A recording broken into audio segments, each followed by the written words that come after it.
بسم اللہ الرحمن الرحیم۔ السلام علیکم۔ آپ دیکھ رہے ہیں یوٹیوب چینل عام سی باتیں۔ فواد چودھری صاحب، اب رونے کا کیا فائدہ؟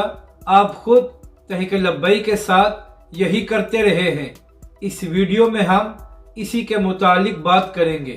ناظرین اکرام، سری لنکا ڈیفالٹ کر چکا ہے اور وہاں کی عوام صدارتی محل میں داخل ہو گئی ہے اور اس وقت سری لنکا میں شدید ترین پروٹیسٹ کیا جا رہا ہے۔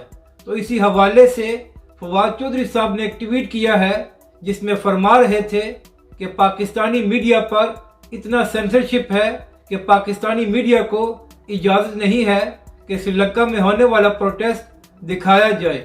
تو فواد چودھری صاحب، عرض یہ کرنی ہے کہ یہ تو دوسرے ملک میں پروٹیسٹ ہو رہا ہے اور پاکستانی میڈیا نہیں دکھا رہا، لیکن جب آپ کی حکومت تھی اور آپ خود وزیر تھے تو اس دوران پاکستانی میڈیا پر آپ نے خود پابندی لگائی ہوئی تھی کہ تحریک لبیک اور علامہ سعد حسین رضوی کی کوئی خبر نہیں چلانی، اور چاہے تحریک لبیک پاکستان جتنا مرضی جلسہ کرے یا لوگ مارچ کرے، اس کو دکھانے کی اجازت نہیں تھی۔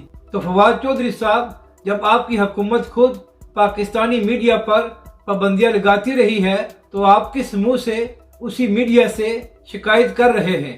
اپنی رائے کا ضرور اظہار کریں کہ آپ کو یہ ویڈیو کیسی لگی اور ہمارے اس چینل کو بھی سبسکرائب کریں۔